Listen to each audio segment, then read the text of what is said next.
This is Undercover News. A tragic day in music today, the loss of a superstar in Michael Jackson. And a man who's worked very closely with Michael Jackson over the years, Denis Handlin, CEO and Chairman of Sony Music Australia. It's a horrible day, isn't it, Denis?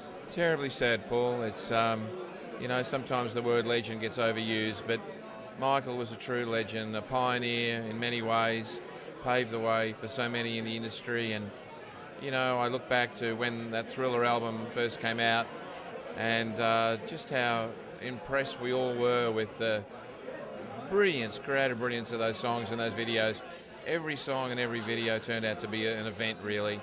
And of course, it's the biggest selling album of all time. And look, you know, it's a terrible, you know, sad loss, but you know, the music will live forever. Yeah.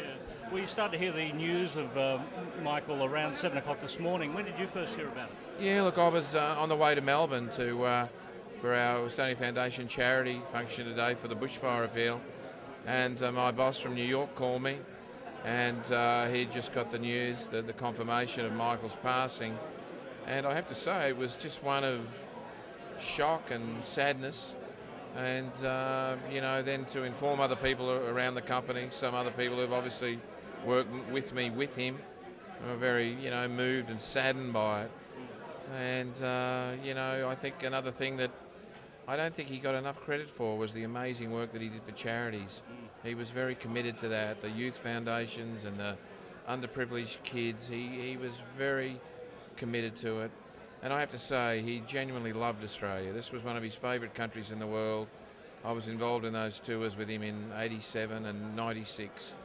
And he just loved the adoration. He loved the way people would turn up at airports. People would almost camp overnight out front of hotels. It was just fans who were so passionate and obsessed with him, and he had that brilliance and that instinct to capture all the emotion in the songs, and you know, he lived every song. He really did. Yeah, tragic day in the music industry. And Denis Handlin, thanks for sharing your thoughts with us. Thanks very much, Paul.